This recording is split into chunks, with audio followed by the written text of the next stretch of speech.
All right, ladies and gentlemen, we are live and in color. This is the Ref's Roundtable. I'm your host, Mike Kelleher, and joining me this week is the one and only Chris Keith.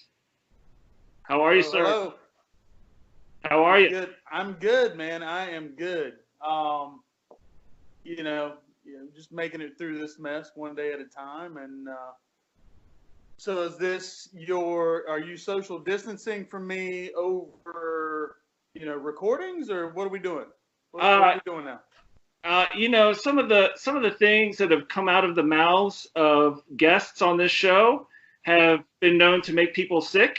So I am taking necessary precautions and wearing some extra protection. Yes, yes. Okay, understood.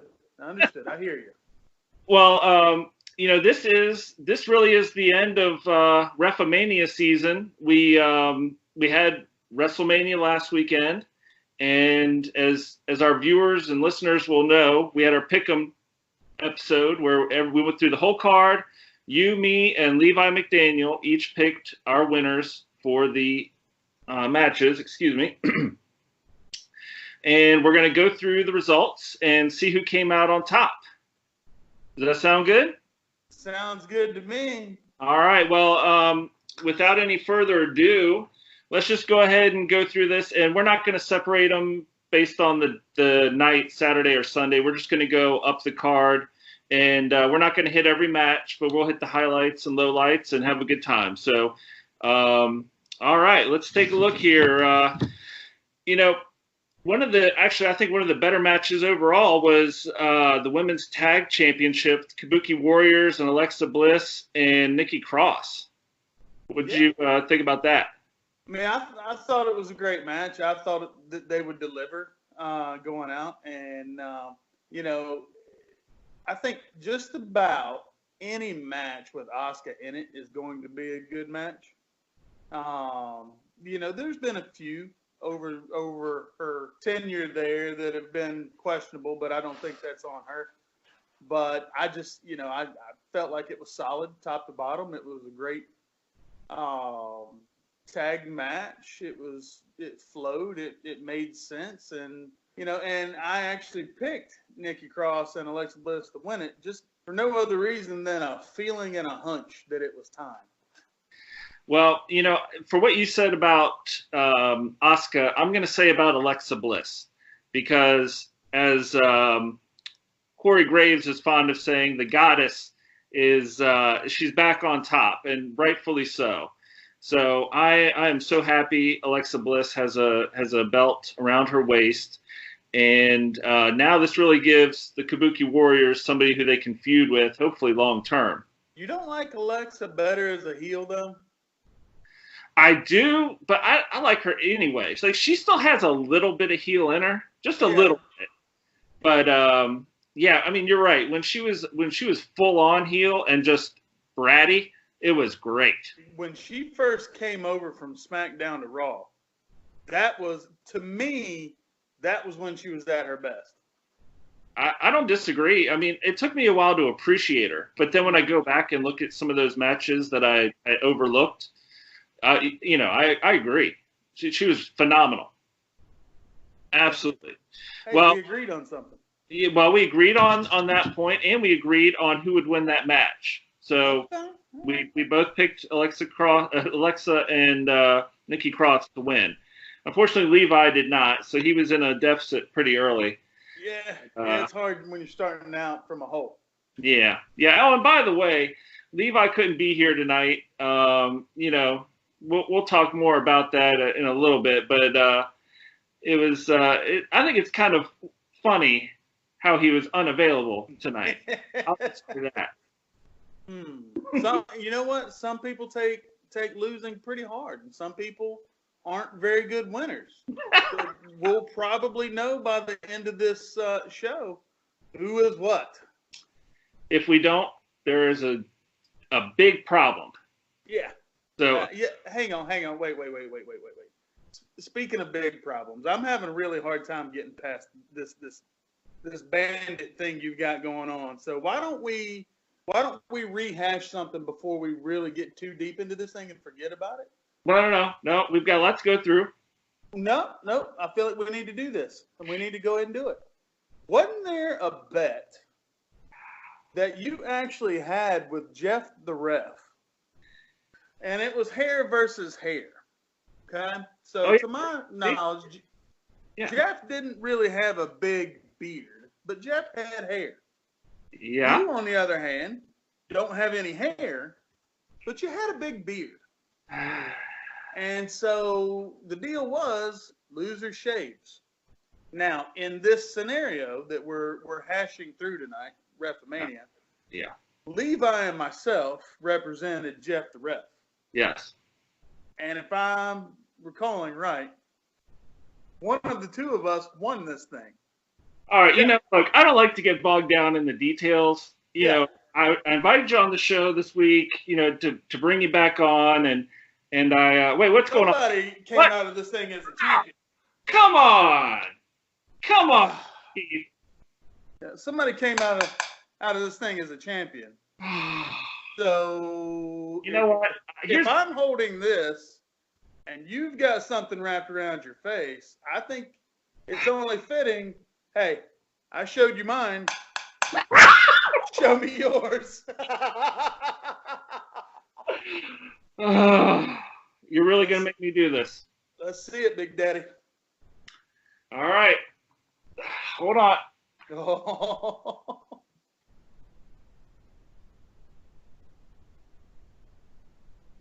You forced me. Just remember, you brought this on yourself, Chris Keith. This may no longer be a taped show. We can just call it in. All right. Oh, wait. Do we have a drum roll?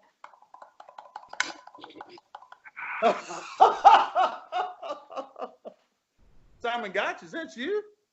I would like to be referred to as Baron von Kelleher, please. That's awesome.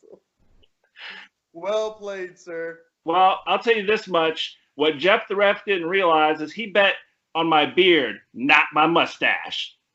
That's awesome. Well done. I love it. Very nice. So, just one more time, put this big thing over here. Yeah, don't hurt yourself. Yeah. Honestly, though, I look way better now than I did with my beard. So this you know what? Yeah. It fits. That really works for you. I like it. Thank you. Thank you very much. I like that. I might even go as far as to say that I might have, thrown a couple matches just so I could get rid of that beard. It's getting ready to be really warm, and I don't need all that extra weight and heat on my face. Yeah, I mean, that part probably is true, but it's a good thing I'm here and you're there because it's getting deep. All right, well, now that you have caused the big reveal, let's go through this and talk a little bit more about WrestleMania.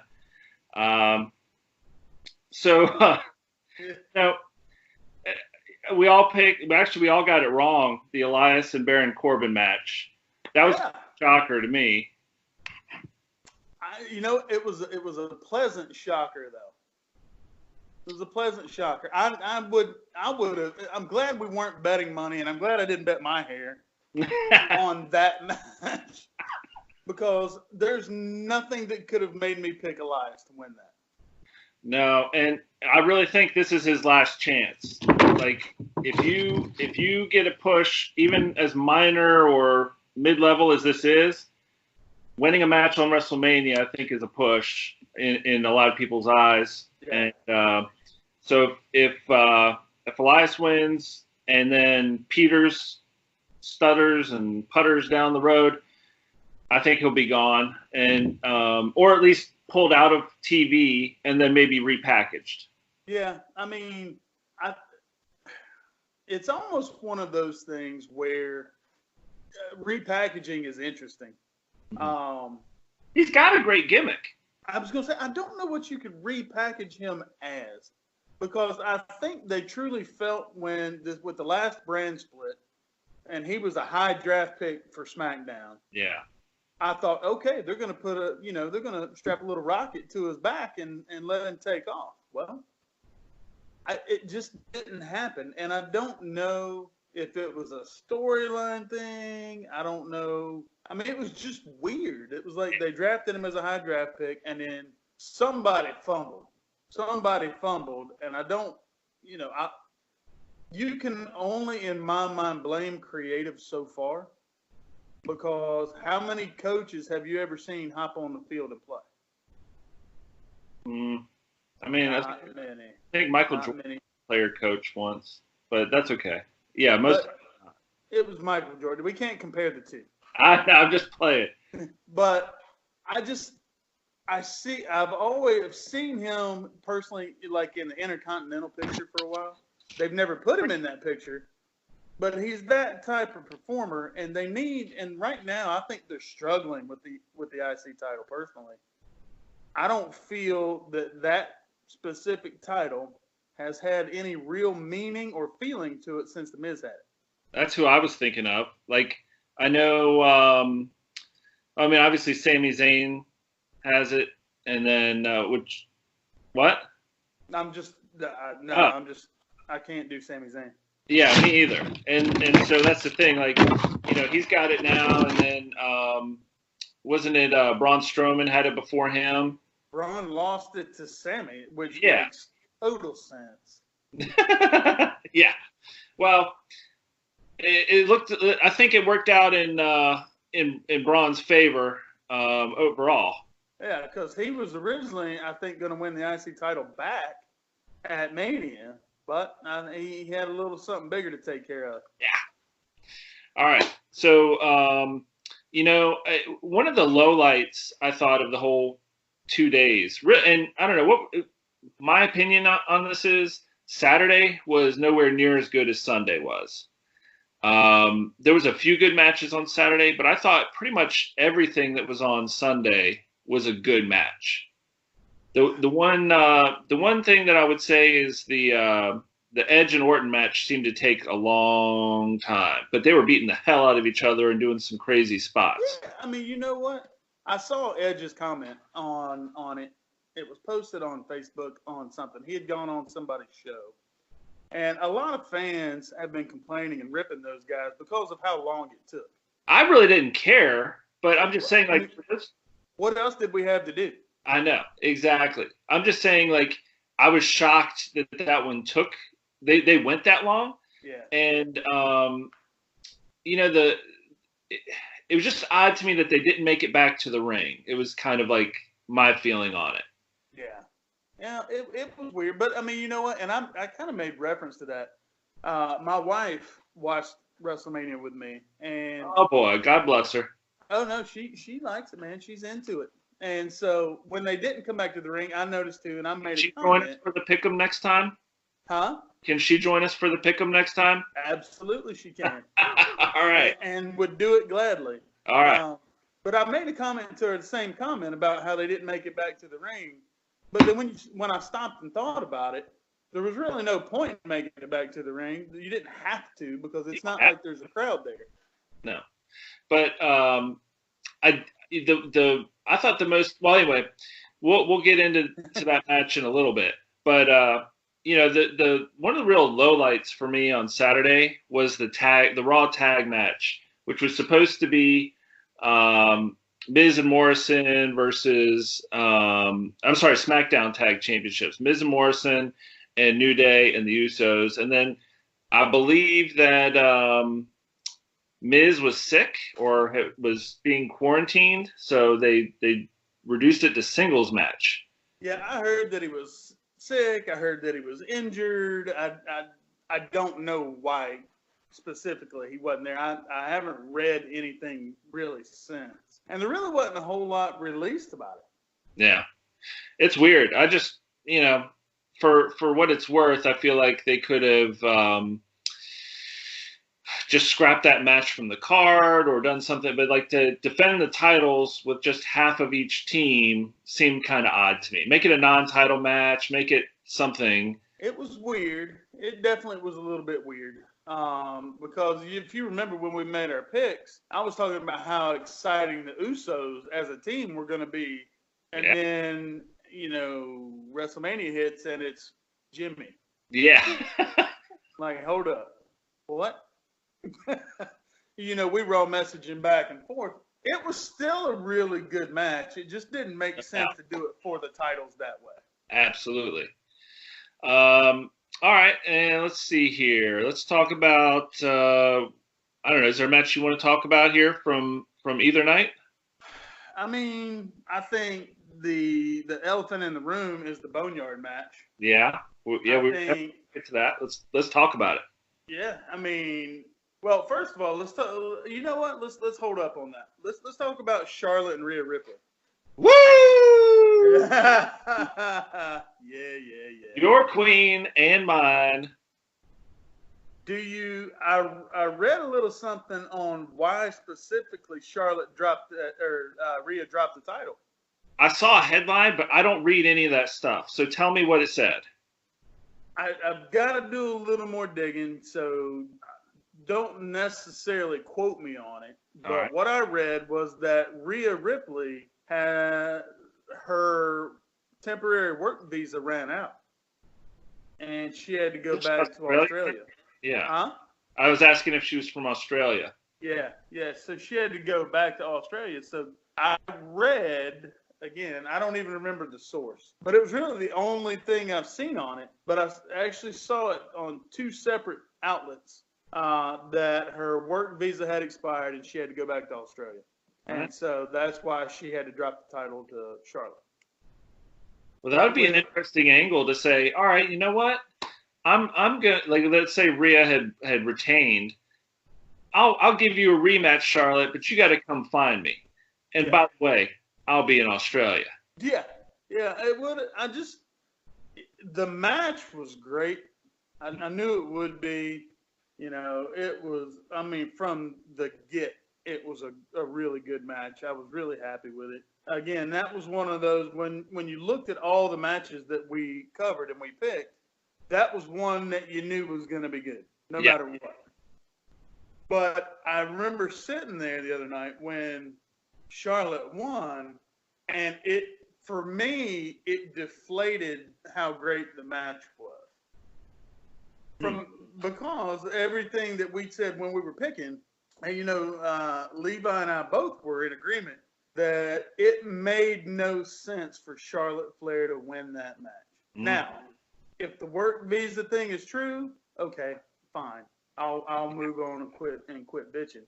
But if it's not true and they just had Charlotte, they had Rhea drop it to Charlotte. It does nothing for Charlotte. It would have done everything for Rhea Ripley to win that match. But it does, as it stands, it does absolutely nada. That makes me wonder, like, how, I wonder if it's like a manager or if Rhea does her own stuff, but whose oversight was it in this paperwork? 'Cause that has a big impact on. You can join the unemployment line with the other 4 million Americans right now, probably. Or he may not be American, who knows? Or it may not even be he. Yeah, I mean, who knows? I'm just saying, like, that's a pretty big snafu there. Yeah, somebody dropped the ball on that one. If that's true, that's huge because with all this pandemic going on and all these things happening right now, who knows when she's going to get back to the United States? Absolutely. I'm surprised she was allowed to go home. Yeah. I would have thought they might have just extended her visa and then told her don't travel. Well, and maybe they did something like that. Like I said, I didn't really dig too deep into it. Maybe it's one of those things where your temporary work visa runs out right now and you're just not allowed to work. Maybe she's still here. Could be. And but I know that, from what I did read, she won't be on, she obviously wasn't on this week, but she won't be on the upcoming NXT tapings either. Okay. Well, hopefully she's still around and just can't work. So yeah, that would be awful if we can't get her back anytime soon. Yeah. Because I think she is. I think she's a surefire star moving forward, and I'm hoping that this story is correct, and that's why Charlotte took that title. Yeah. But like I said, that was a great match. It was phenomenal. I think there was a lot of really good things about WrestleMania.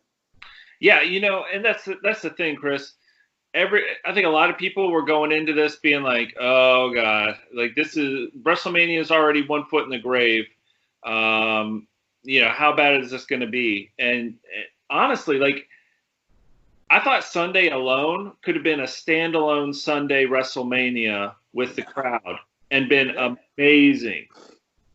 Obviously they added more matches to try and make up for some of the excitement being gone without the audience this year. But I thought Sunday by itself could have been a great WrestleMania. And then, overall, like, even taking in some of the things that, I didn't care for on Saturday, I'd still give it like an A- or a B. Yeah. Like, yeah, no, hey, I didn't mean to cut you off. Go ahead. No, Chris, your champion's advantage. Go ahead. Nah, I was just going to say, like, it had my attention from start to finish. It did. And, I mean, there really wasn't, there was a pre-show match each night between 6 o'clock and 7 o'clock. Mm. So, but there really wasn't a pre-show. Like, I mean, it was just the show. And, I was able to get into it without the fans. Now, obviously, if there had been huge pyro and, 80,000 fans, it would have been a little different. And had it been an actual WrestleMania, I would have been there. Yeah. So we already had plans to go. Oh, wow. Wow. Breaking news on the Ref's Roundtable. Yeah. So, originally back several months back, UEW was planning on running a show in Tampa on Friday night. Oh. We had already released the poster. Like, I had the show booked. Wow. Yeah, we had a lot of stuff going on. So, was Sledge Gibson going to get a rematch? Yes. Coming July 11th. Well, no. At the Mania show, was he going to get a rematch? Okay. Yes. Yeah, he was going to get his shot down in Tampa. And who knows what could have happened. Who knows? He's got some problems with some other guys right now he's got to deal with come July. Well, we'll see if we can lend him a hand with that. But, I think really we might as well just go ahead and get into it, man. Let's talk about, as you said, the elephant in the room. Let's talk about the Boneyard match, Taker versus AJ Styles. I did not expect what we got. I don't think anybody did. I think if anybody says, "Oh yeah, I knew that was coming, and I knew that's how it was going to go down," and no, you didn't. Yeah. Because even us, like you, Levi, and myself, were talking about, are they going to have like a grave site in the Performance Center somewhere? Yeah. So, what did you think about it? I thought it started off good. I was happy with the way it started off, but then I didn't like the cloaked guys that came out, and Taker, like, they just stood there and Taker just went around in a circle and punched them. That was pretty bad. And then I didn't really care for when Taker like disappeared and then reappeared right behind AJ Styles at full health, and I don't know, that kind of got charged up when that happened. I'm not gonna lie, I got a little excited. I might have. I didn't really jump out of my seat, but I got to the edge of it really quick. Yeah, maybe one of those. So, I mean, I just, it's one thing to sit up like he used to do, like he would do that sit up and, do his Taker thing. That's pretty awesome, but it was just weird for that. But, I thought the bump that AJ took off of the top of the barn to the. Yeah. One little, I get nitpicky about stupid stuff, but remember when AJ's on the roof and Taker causes the flames to come up? If you have the ability to cause flames to shoot up out of the roof, why not burn the hell out of your opponent? Like, Because that's murder. This he's is the Undertaker. wrestling.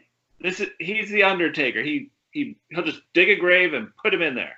Well, somebody did point out that even after AJ got tossed, Yeah. and then the match ended, right? You know, Taker's riding away and he throws it up, and the fire blows up, and you know the logo pops up. Carl Anderson was still on that roof. All right, well, he's gone. Yeah. So we got barbecued Carl. Yeah, because remember, he was on the roof too. Did you see, like, I saw something, maybe it was on Raw this week, where AJ's hand was coming out of the grave? Yeah. I think they showed it that night. Oh, did they? I might have missed it, but I think the Zombie Styles would be a great angle. I really do. Thank you. Thank you, Chris Keith. Next, no, but do you think though? I don't think so. But there's been a lot of nods and hints and arrows and all these things talking about that was Taker's last match. No, not. He's not gonna. Absolutely not. I agree, but especially because they had that documentary after Mania talking about how he prepares for Mania every year. Yeah, but what was the name of that documentary? Do you remember the name of it? What was it? The Last Ride or something? Like Taker's Last Ride. Yeah. So is it a documentary leading up to his last Mania, which was AJ Styles? If he goes out with AJ Styles as his last, that's going to be pretty sad. Yeah. I'd like Jerry Lawler was actually on. I was reading a couple quotes from him. Yeah. And he was on somebody's podcast. It wasn't Ref's Roundtable, but I can't remember the name of the show. Well, and I did try and get Jerry the King Lawler when he came to GalaxyCon here in Virginia, and he said this is breaking news. He said that WWE personalities and superstars are not allowed to do non-WWE podcasts. Yeah. So. Yeah, that's a true thing. He wasn't blowing smoke. That's a thing. Oh, absolutely. But he made an excellent point. Watching the way that match was filmed and the way the Boneyard match was done, the way it was put together, it opens the door for a actual legitimate Taker Sting matchup at WrestleMania. I love it. Absolutely. I'd be yes. Like, I was so bummed when Sting got hurt against Seth Rollins. Yeah. Like, that was heartbreaking because we waited so long to get Sting in the ring in WWE. And, it's just crazy, man. But I think the two of them, final match for both of them, you can't ask for anything better. Well, but because doing it that way really eliminates all of the shortcomings that have been caused by age and injury. Absolutely. I think it took them, I saw, like 5 hours to film the Boneyard match. Oh, I don't doubt that. Yes. Oh. So absolutely, let's do Taker Sting that way. I love it. Well, and one of you guys, I think it was you, were throwing out the idea that maybe Sting would interject in that match. Yeah. When the cloaked guys came out, I was like, this is it. And then it didn't. I was like, damn it. Come on. I wonder if CM Punk was one of those guys in the cloaks. That would have been horribly anticlimactic and made no sense. Not to come out and, like, not that you would ever know it was him. Oh, that he was one of the guys. Yeah. That would be funny if it came out that he performed at Mania and nobody knew it. Exactly. And then, but let's shoot. I was going to say something about crap. We were talking about Taker and oh man, I had something really good. It'll come back to me, but overall that match it didn't didn't end the way I wanted to, so I was upset about that. And then also it was like for the pick'ems, and then also I just if it sets up Sting versus Taker, I'm for it. But I don't think it's going to set up anything. I think that's done. I don't think we get even any sort of Taker AJ rematch anywhere. No. But I'm just saying, if he had retired, him winning allows him to go on, right? Potentially. So, all right. So, yeah. I mean, dude, I had such a good point about the Taker match, but anyway, whatever. We'll deal with that. It's like your beard; it'll come back. Oh, yeah. You know what? I'm just gonna tighten up these curls a little bit. Twist them up there a little bit. You know what else? You know the other match that I think was really good and really hasn't gotten a lot of talk? Let's hear Owens Rollins. Great match. It was. I mean, it was. I did not pick that one correctly. Neither did I. I picked Rollins to win just because let's face it, he's the golden boy. Mm-hmm. He is, and Owens is not. Vince does not like guys who look out of shape.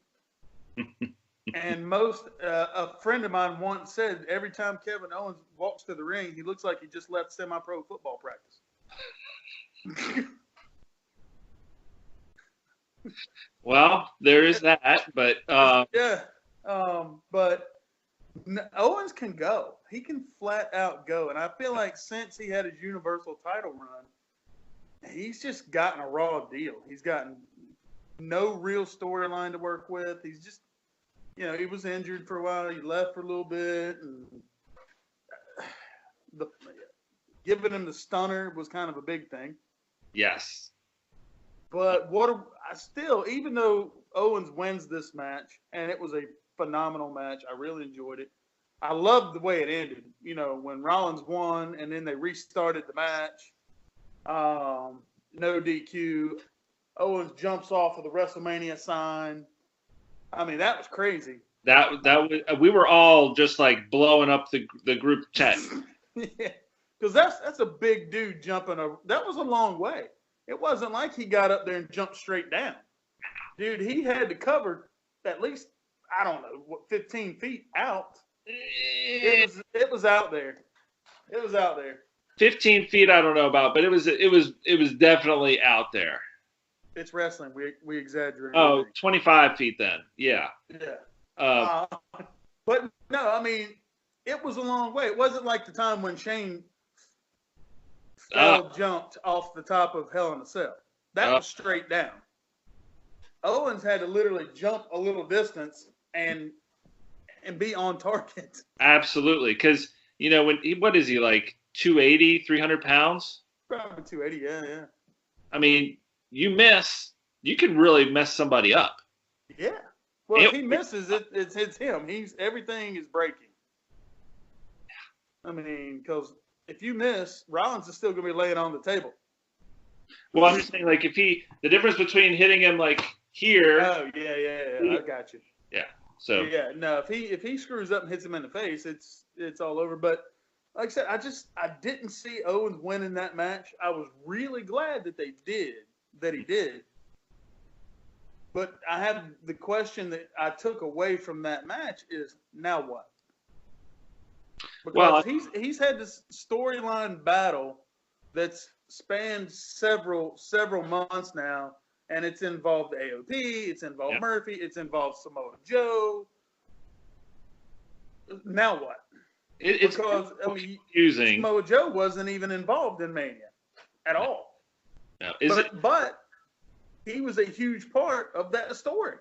Absolutely. When it was AOP and Buddy Murphy, Samoa Joe was in the thick of it, as was the Viking Warriors, which, they were kind of missing in action. I don't know if one of them is hurt.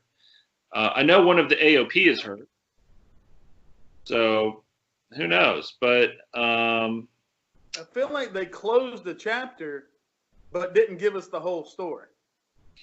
Well, right now with what's going on with the other, like the singles belts, I don't necessarily see Seth Rollins going back for like the Universal Championship or the Heavyweight Championship. I mean WWE Championship.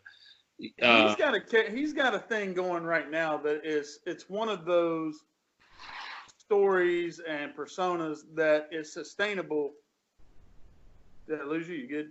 No, it's one of those stories that is sustainable without a title. Absolutely. It's like I said before, it reminds me of CM Punk and the Straight Edge Society. Yeah. So this is really interesting, and I think honestly, Seth Rollins will be the guy right now who is top tier talent that is pulling people up to the upper echelon.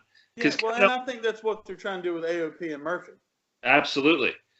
But then even Kevin Owens, he gets a big pop when he comes back, but he didn't really have a purpose until Seth Rollins came in and kind of latched on, and then they went up. You know what I would really ultimately like to see? Again, this is another one of those. I like heel Owens better than I like face Owens. You got it, man. You're seeing it right here. This is what you've always wanted to see. I don't know, man. I don't know. Maybe. All right. Go ahead. All right. You got to let it go further and get the big. Working on it. Get the big circles out there. Twisted like Raleigh fingers. Yeah. But I personally like Owens better as a heel. When he broke in, he was the NXT champion. Then he, took down John Cena as a heel.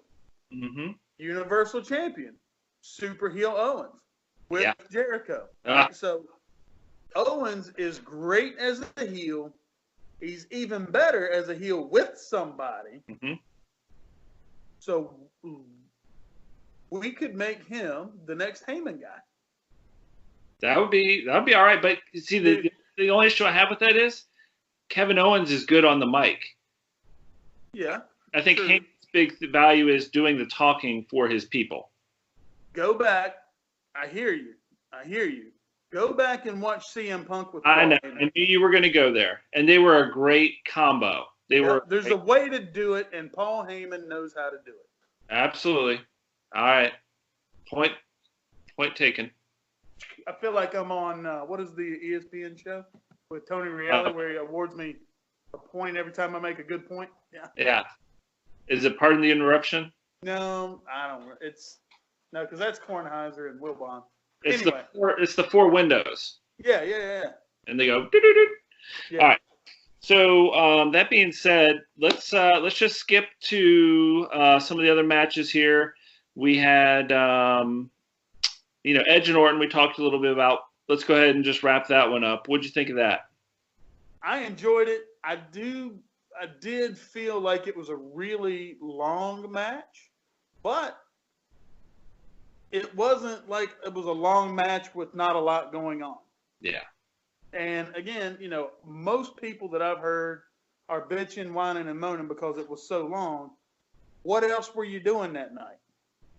That's my question. What else did you have to do? Yeah. Sit there and eat your pizza and enjoy it. Yeah. Seriously. And you know what?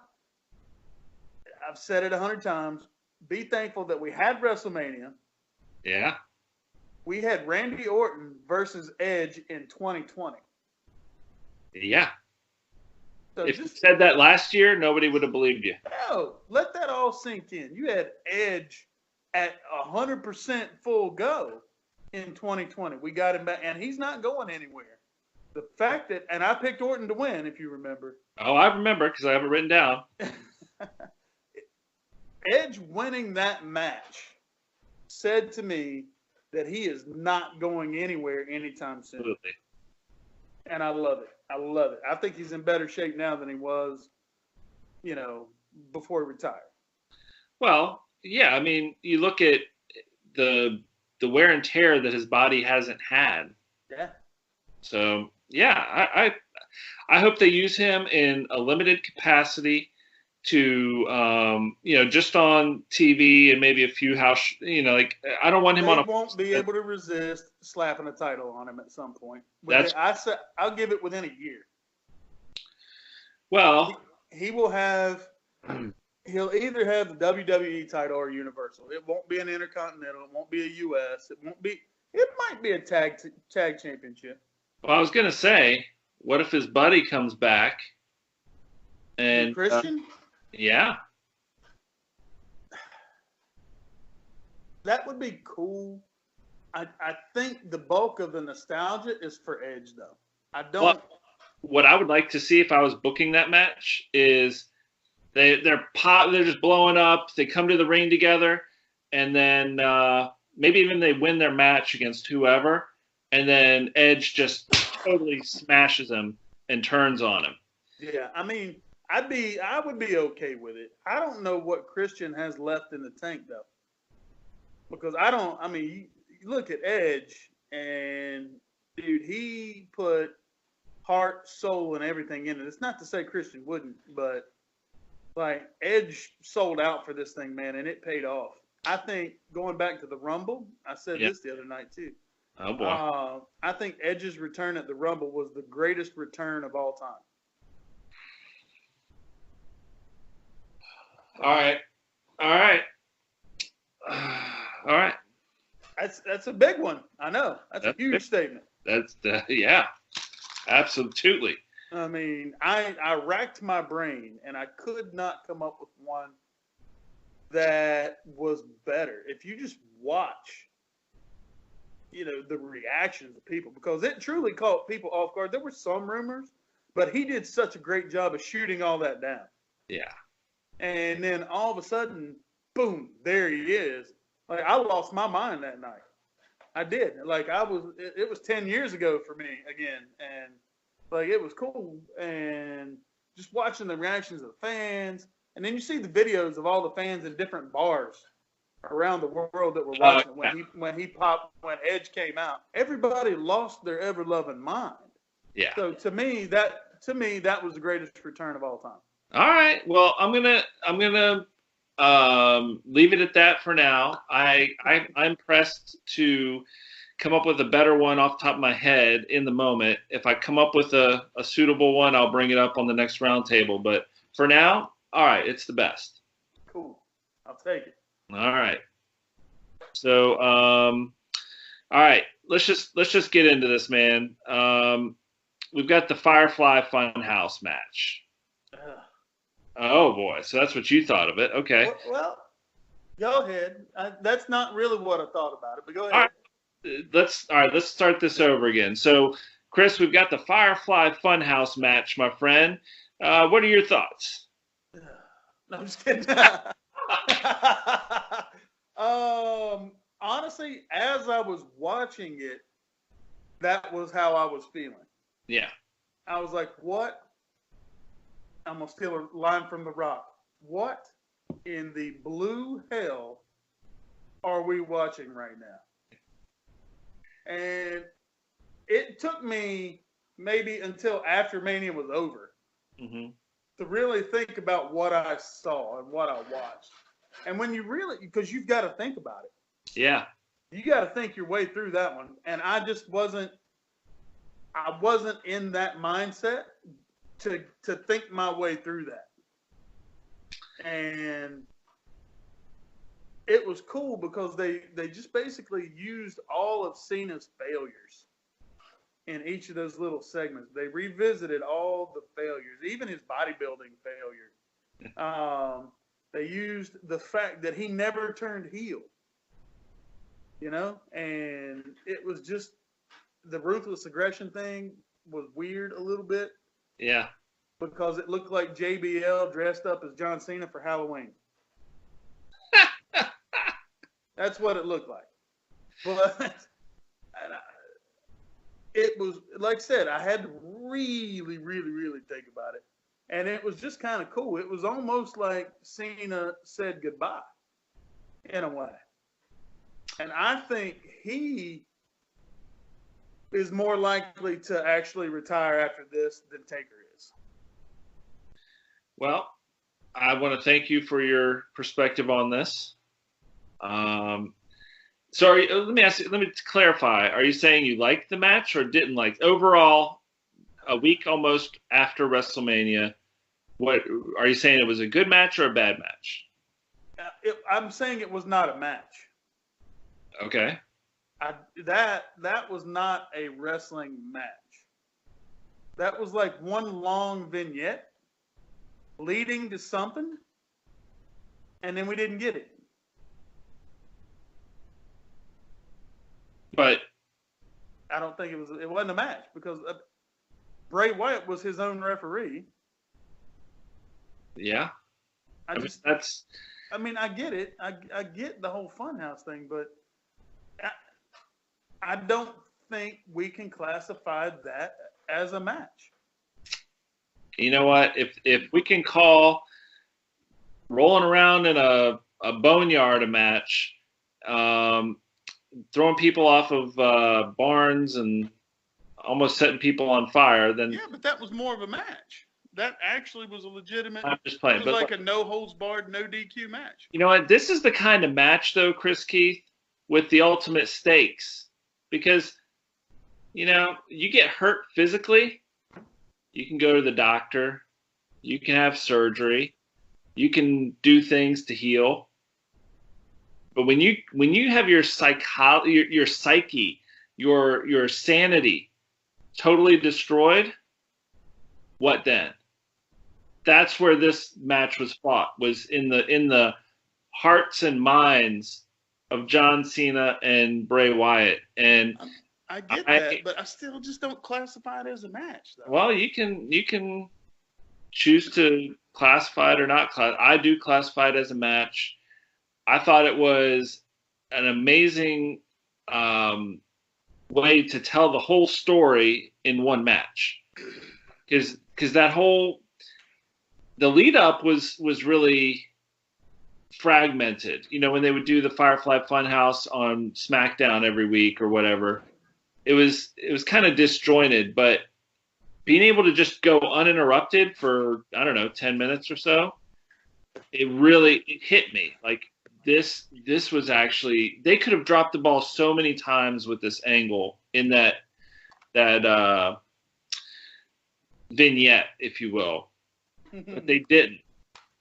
Like even, just all those memories and those, like seeing the Saturday night main event. Are you okay over there, buddy? Yeah, man. Had to charge his phone up. My bad. Oh, okay. I didn't know if you were going in the house or not, because no. Okay. Well, all that to say, man, I really enjoyed the match, and I hate Bray Wyatt. So, like, for me, Jeff the Ref was probably smiling ear to ear watching that and knowing that I actually enjoyed a Bray Wyatt match. So, yeah, and that's a huge statement, I know, coming from you. It is. But I know that you don't. But here's the thing. I want to say this real quick. Where I see this going, if I was booking it, is Cena has now had his mind disrupted and a seed planted by Bray Wyatt.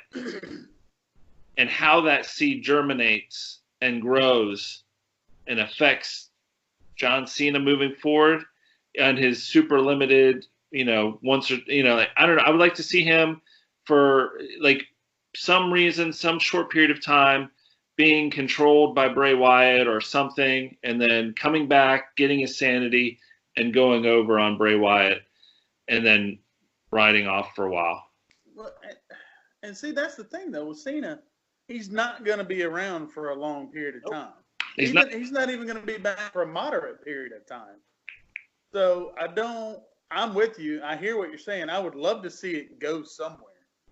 Like, and maybe, if he was going to be around for a little bit, maybe we get that heel Cena that we've never gotten, or a hint of it. I don't know. It's just, I just can't, I'm having a hard time qualifying that as a match. Okay. I'm not saying it was bad. I'm just saying I'm having a hard time qualifying it as a match. Fair enough. I'll give you a little bit of time to be able to accept it. That's okay. I think I need to go back and watch it at least 2 more times to really be like, okay, all right, I get it. Actually, that sounds like not a bad idea at all. Like, I want to watch it again. Because I think if you go back and watch it again, if you just watched it, live that night, that you missed some things. I probably missed some things. Like I said, I honestly was sitting there thinking, what in the hell is going on right now for the first 5 minutes? Yeah. Then I started kind of getting it a little bit and realizing what was going on. And then the match ended. Wyatt wins. Cena just disappears. Yeah. And I'm sitting here thinking, the hell was that? Oh, I remembered one of the things I was going to say earlier.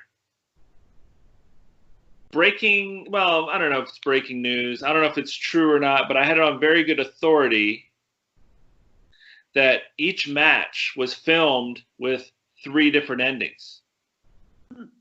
So heel 1, face 1, and then a snaz. Okay.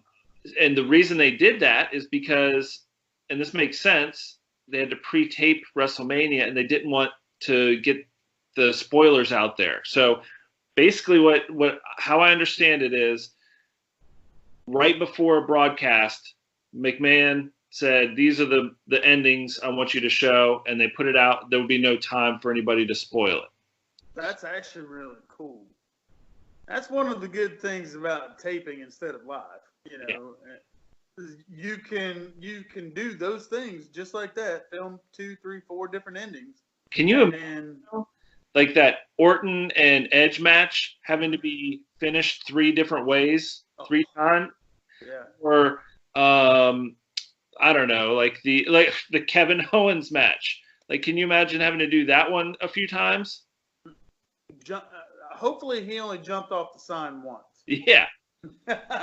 So all I'm saying is, if that's true, that was genius because that's what they had to do. I do think, honestly, though, some of these were probably not the endings that I would have liked to have seen. So, like, the way whichever ones were picked, most of them I think they did a really good job on, even if I got the pick wrong. But there was a few that I was like, I really think they should have. Well, I mean, like we talked about, Elias and Baron Corbin. But I'm glad Elias won. And again, back just real quick, I really, really hope that leads to him getting some kind of push other than just, being a jobber. Yeah. Yeah, we don't need another Brooklyn brawler. No, but that's kind of where he's at right now. That's the status he's got right now. That's a name a lot of folks, the younger folks, may not recognize. But if you go back and watch WWF all the way through, probably to like the early to mid 90s, Brooklyn Brawler was the guy. He never won matches, but he always put everybody over, and he was a solid performer. But he made a hell of a career out of losing. That's right. So, all right. Now let's go ahead and in the interest of time, let's talk about Becky Lynch and Shayna Baszler. We got that one wrong, buddy. I did. It's funny. We're covering a lot of matches that I got wrong, yet I still have a title. Just saying. Just thought I'd throw it out there real fast. And you have no facial hair. Hey, Icarus, don't fly too close to the sun, okay? I picked Shayna, and so did I went with what I thought was an obvious pick on that one. Yeah. I tried not to overthink it. Thought I'd go with an obvious pick. I didn't see Becky going through that. Because you know what? Here's something. It's kind of like what I said about Kevin Owens. As long as Becky has had the title, mm-hmm. I think Becky was more over when she was chasing the title. You like when Charlotte had it or Sasha? Yeah, Charlotte, Ronda, anybody but Becky. Yeah. When the man was born. Yeah. I think she was more over leading up to WrestleMania of last year, leading up to 35. I think I was there. I was in that stadium when she won it, and the place went absolutely nuts. And like she was at the height at that point. And then I don't think she's dropped very far, but she's definitely less over now because what do you think fans like? They like to see variety from time to time. You know, we live in an instant gratification society now where, you know, people get bored with Becky having that title for over 400 days. Well, and let's also say you mentioned it, and I'm going to take it a little different direction. Her shtick isn't changing at all. No, it's the same thing. It's the same exact thing. She needs to do a little freshening up, and maybe now that Mania's over, maybe we'll get a little something different out of her. I think if we don't get anything different, character-wise, she needs to lose. I think she needs to lose, and I'm not saying she needs to lose straight up. You know, if she loses clean, I think you hurt her a little bit. Fair enough. But who came back Monday night where you could you could revive a storyline? I was going to bring this. It's like you're a mind reader, Chris Keith. And, you know, honestly, how big of a pop would it have been if she had just come back one night earlier in the match? We're talking about Nia Jax here, people. Yeah. I mean, honestly, having Tamina in that match was, it didn't really do anything. Well, but see, even if it was fine to have her in that match because if Nia goes to that match, she doesn't cross paths with Becky. That was SmackDown. Yeah, but fair enough. I get it. I get But if you think about the Raw landscape right now, other than Baszler, really, who else do you got? Yeah, I guess my point was maybe they just shouldn't have had Tamina in the match. Like putting Tamina, who you never see, always gets hurt, yada yada. Putting her in that match was a real shocker to begin with. But it could have just been a fatal four-way, and nobody would have ever known the difference. Nobody would have known. And then so I still think Becky Lynch's chunk that was removed from the back of her neck, right there. I still think that whole angle was really, really weak, and I don't know. Yeah. But if Nia Jax and Becky Lynch get into a little tussle, I think that could be kind of cool.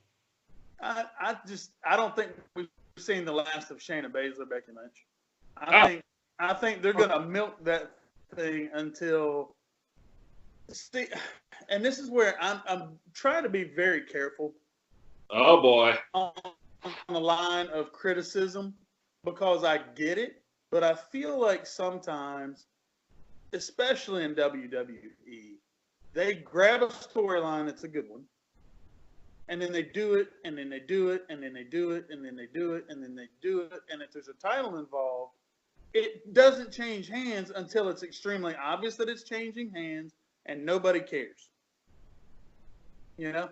They just run it into the ground. Like, throw one in on us on a Monday night or something. Yeah, I'd take that. Let's face it, today, in today's wrestling world, in WWE, you don't expect big things like that to happen on Mondays or Fridays. Which is, kind of a shame because, I remember back watching NWA or WCW and even some other promotions. I'll just say, like, there was at least a chance that you'd see titles changing hands. Well, you remember when Goldberg won his first world championship? It was on Nitro. He beat Hogan on Nitro. Oh, I've totally forgotten that. Yep, he beat Hogan in Atlanta on Nitro. I remember the match, but I thought that was on a pay-per-view. So no, he got him on Monday night. Okay. And it's cool when even right now, every now and then the tag titles will change hands on Mondays or Fridays. And every now and then, rarely, you'll see the IC title change hands. Yeah. I don't remember the last time a top title, whether it be Universal, whether it be WWE or the women's title, changed hands on a Monday or a Friday. And it could have been a month ago. It wasn't, and I just don't remember.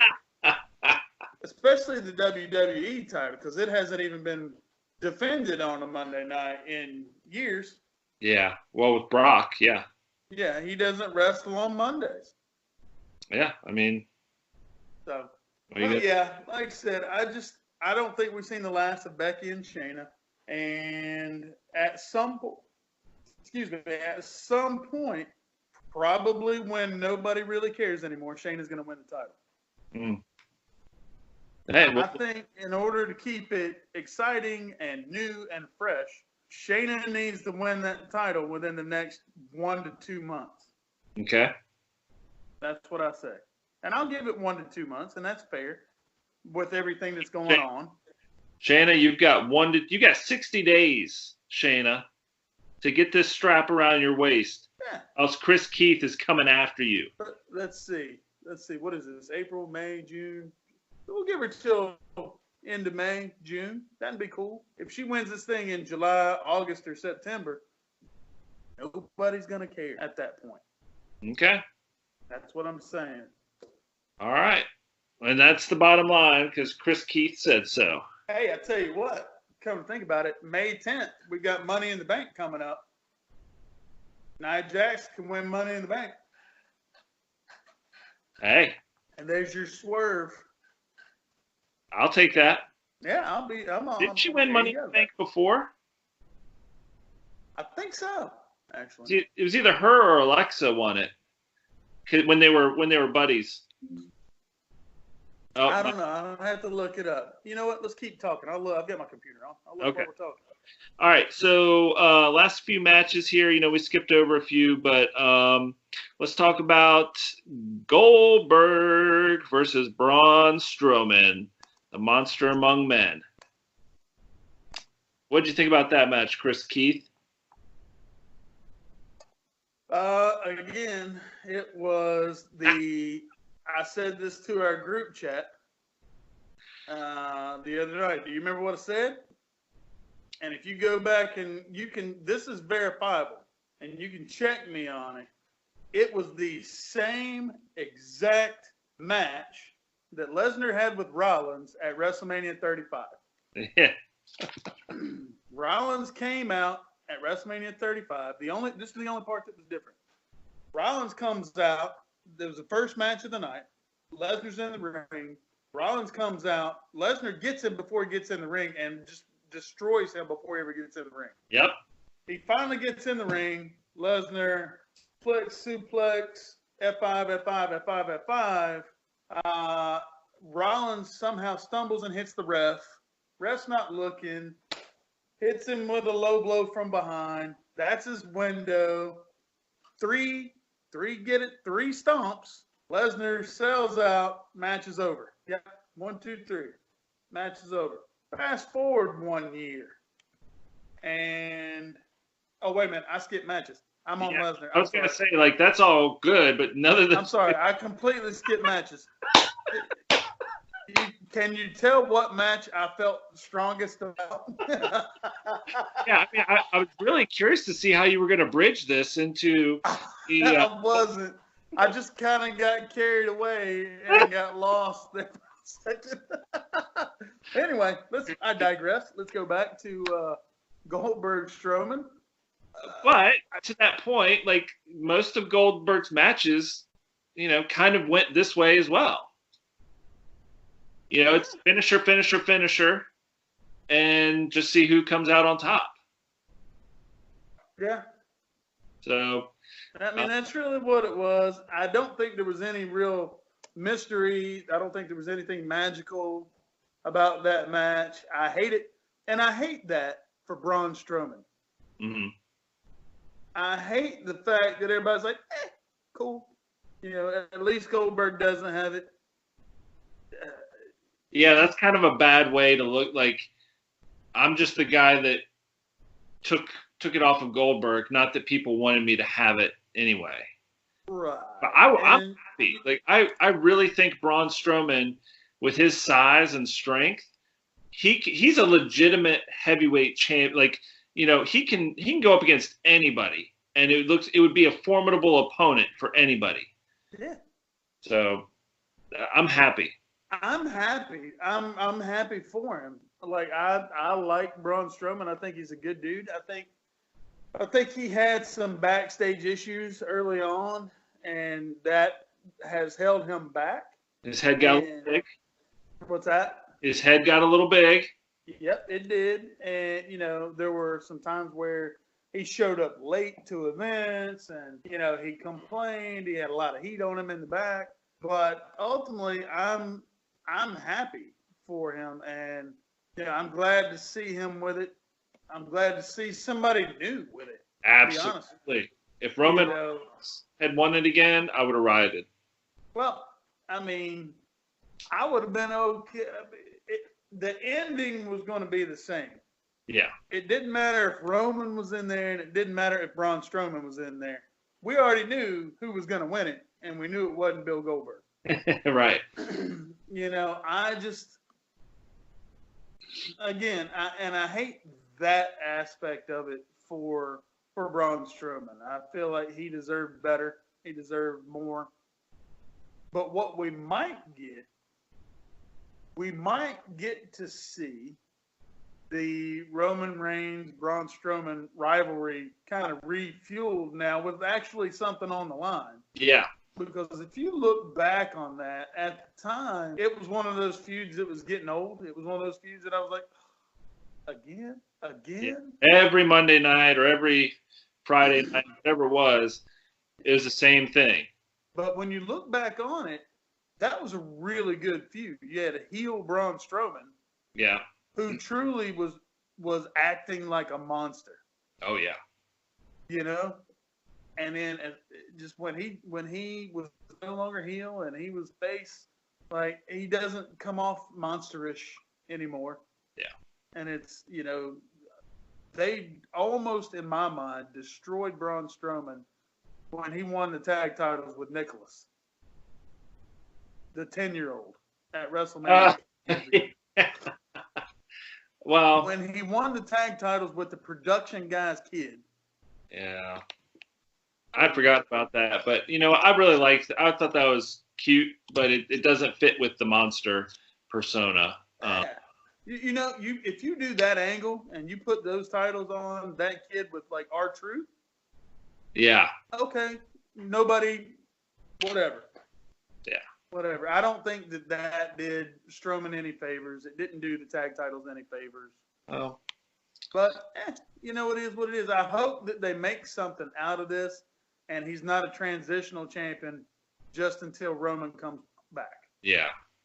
I'm right there with you. I think that he should be given a chance. He's got the ball. Let him run with it and see how he does. Let's see what he does. I mean, he's over. Fans love him. Yeah. Let's see what you get. You've either got to have a title on a face that the fans love, or you've got to have that title on a heel that the fans hate. Yes. If there's any waffling in between, other than John Cena, let's go Cena. Cena sucks. Take him out of that equation. It's either got to be somebody that the fans despise, or Brock Lesnar, or it's got to be on a face that everybody loves. And I think you're good there right now. So we'll see. Okay. All right. Last match we've got, or the last match we're going to talk about tonight. Do you know who we're talking about? Do you have any idea who we're talking about here? What match is this? What are we doing? Who is it? Brock Lesnar. Yeah. Drew McIntyre. Wait. Brock and who? Drew McIntyre. Not Seth Rollins. Because I swear I've seen that match somewhere before. Yeah, I wish you hadn't shot.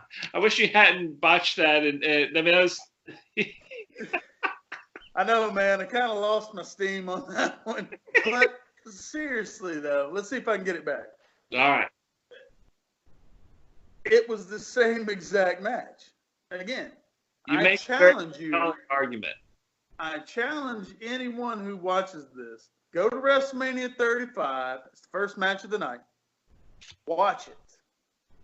All right. Once he gets Rollins in the ring after beating him down and the bell finally rings, it's suplex, suplex, suplex, suplex, 4 or 5 F5s, maybe somewhere between 3 and 5 F5s. Yeah. Rollins finds a window, hits him in the nuts from behind. All right. And then as Brock has been over, as most any man would, apparently beasts get injured there too.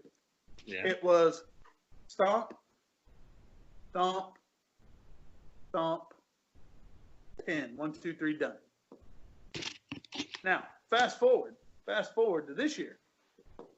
McIntyre's in the ring. He doesn't get jumped outside the ring like Rollins did. Lesnar's in the ring with him. They do a couple things, and then all of a sudden some suplexes happen. Again, 3 to 5 F5s happen. Mm-hmm. Can't remember specifically. Oh, wait, no, there was a Claymore early.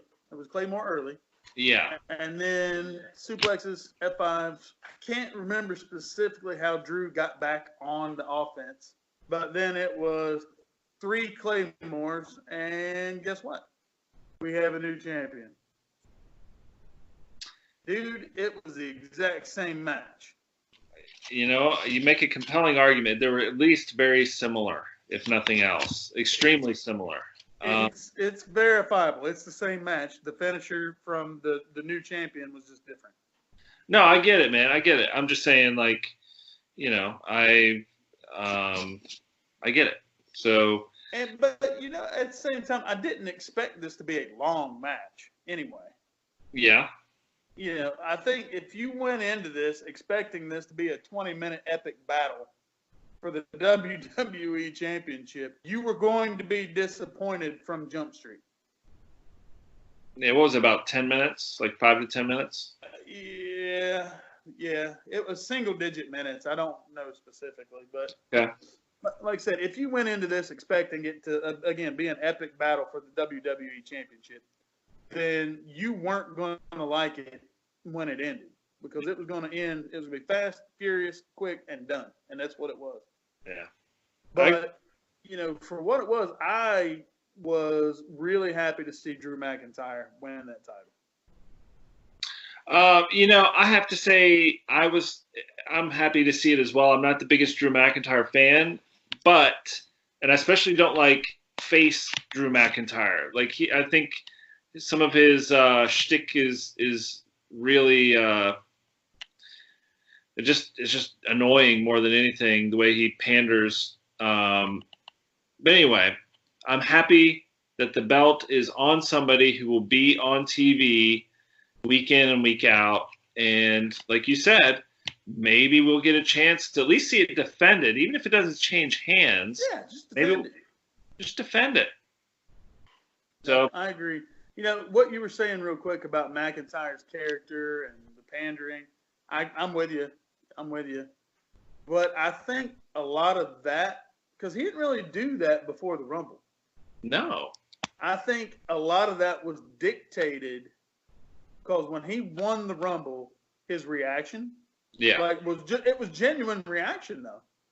Like just that overwhelming feeling. You saw him crying, and I think the fans just latched on, and he was instantly. I mean, he was always going to be the face in this match against Lesnar anyway.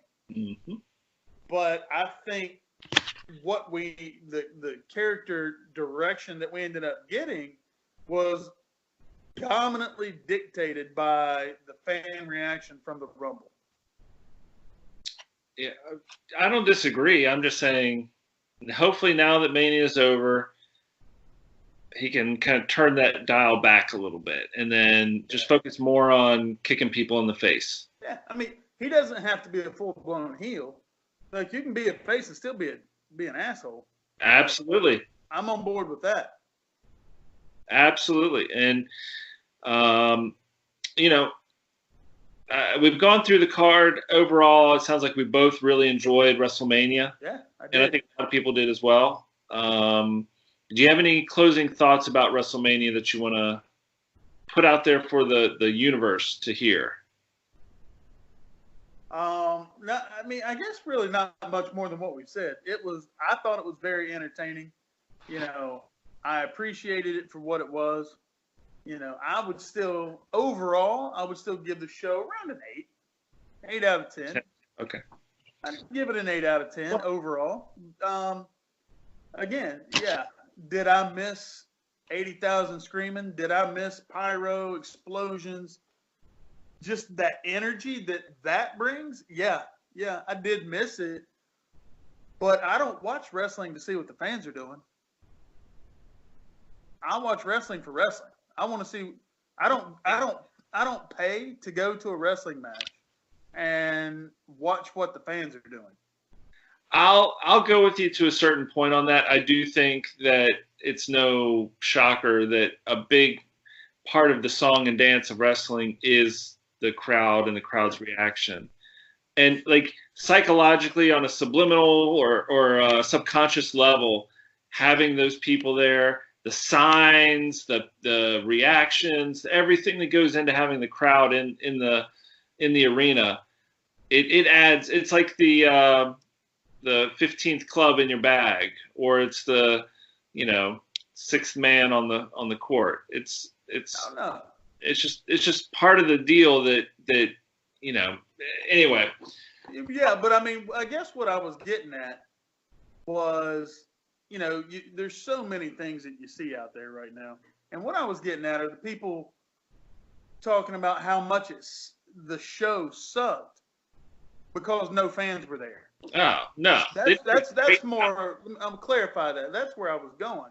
Okay. Is, the show was phenomenal. If you put that show on in front of 80,000 people, you got a whole new, it was a great show. Yeah.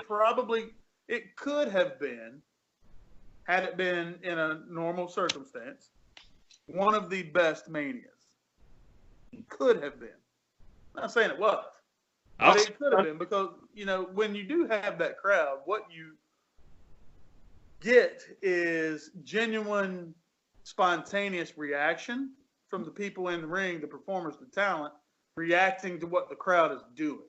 Absolutely. So there was no way to have that. Yeah. So, like I said, if you take what we got and you put that last year or any other year when you got the fans there, you've got the explosions and all, the real WrestleMania, set, then it probably would have been one of the better ones. Well, and let's not gloss over the fact that the road to WrestleMania definitely added a lot of excitement to the proceedings. So, I'm hearing from all over the world. Fans have been listening and have been really enjoying. Okay. Sorry, I'm just stretching. Yeah. I had to stretch. I'm sorry. Well, Chris Keith, look. So everybody, here's the final standings. Out of the 15 matches, Chris. Well, I'll start with myself. Okay. I got 6 out of 15. Not my best night at all. I do plan on doing better next time. Levi, who was actually in the lead until the last couple matches, and Chris came on strong at the end and actually won it with the Drew McIntyre Brock Lesnar match. Yes, thank you. Hey, since you got that strap there, Goldberg just lost his belt. Maybe you can get him to come to UEW and make a run. I don't think he could handle Damian Wayne, to be honest with you. You know what? That's a fair point. I don't think he can handle him. Hell of a match. So, I'll just say this, man. Like, you did a great job. I'm gonna give you the props that you deserve. The ref is by proxy 2-0, and I am going to do my best with the next pay-per-view to try and get this ship turned around. But you were absolutely great. You and Levi did a great job. I just can't thank you guys enough, and we'll have to do this again. Absolutely, man. Well, you know what? Thank you. I'll speak for Levi because I know he had a good time for having us. Huh? We didn't even talk. We met, Levi. We said he couldn't be here, but I have it on good authority that Levi McDaniel was actually just too afraid to come on the Ref's Roundtable and admit that he got beat in the home stretch of WrestleMania. He did, man. So you know what?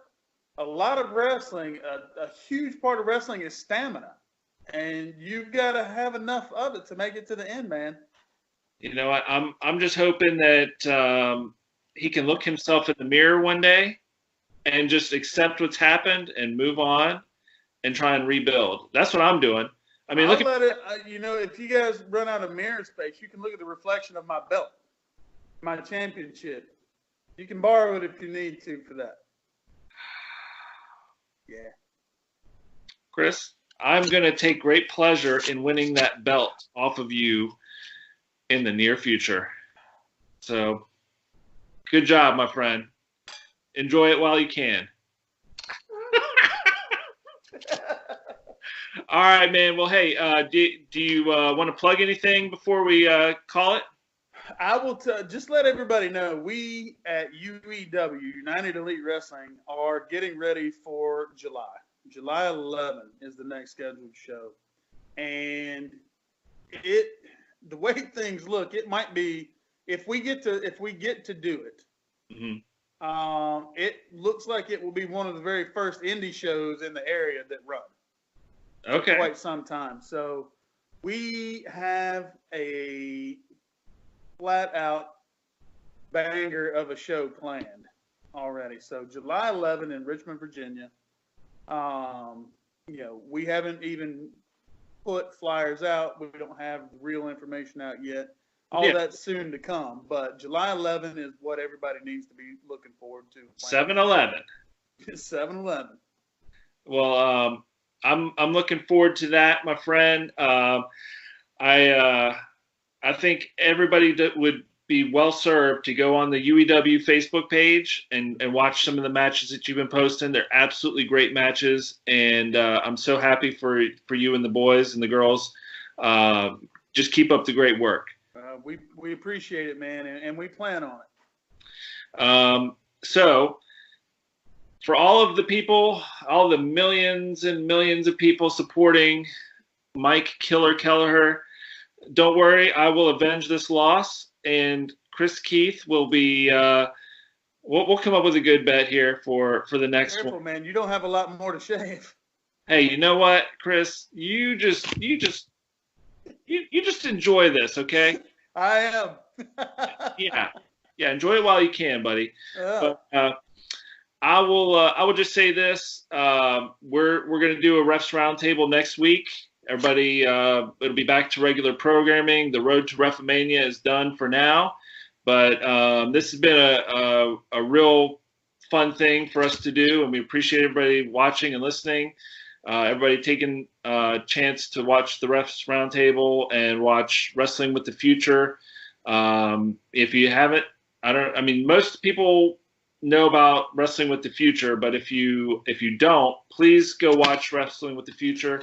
It's the podcast that Angelo DeCipio, he runs it, and I'm on there quite a bit as his co-host. We had Bruiser Brody's wife on a few weeks ago, and we had an amazing conversation with her. And oddly enough, we did not talk about the death of Bruiser Brody once, and it was absolutely an amazing conversation. We have Leaping Lanny Poffo coming up on the show. Macho Man's brother. And we will not be talking about Macho Man Lex Luger or Miss Elizabeth at all. That's smart. That's it. I'd say that's smart. Yeah. And then we have Flying Brian Pillman Jr. on the show coming up twice. That's cool. And we have we just had JJ Dillon on last week. That was fun, talking about Bruno Sammartino. And then we have Chief Wahoo McDaniel's wife coming up. We have Magnum TA. Are you freaking kidding me? Like that's insane. So please check out Wrestling with the Future. And then the last thing I'll plug is we have Wrestling with the Future t-shirts. Please click the link, buy them. They're $20, and some of the money goes to Jeff's mom and the family, just to help out with some bills and stuff. So this is all for them. But we appreciate all of your support. And if there's nothing else, this has been a great WrestleMania this year, and I can't wait to see what this year holds for wrestling moving forward. So, Chris, great job, man. You're my buddy. I'm still going to give you a hard time, though, as I know you would. So, oh, God, here we go. Oh, you know what? Oh, what? Oh, the connection's bad, Chris. Oh, man. Chris, that's, I hope you have to go to the chiropractor after lifting that thing. It's tough, but somebody's got to do it. Somebody has to carry it. Somebody had to win it. And, it was me. I appreciate you being the martyr. Thank you. Somebody had to do it. Somebody had to do it. All right, man. Well, hey, thanks a lot, Chris. Have a great night, and we will check in with you soon, okay? All right, man. Take care. All right. That's the Ref's Roundtable.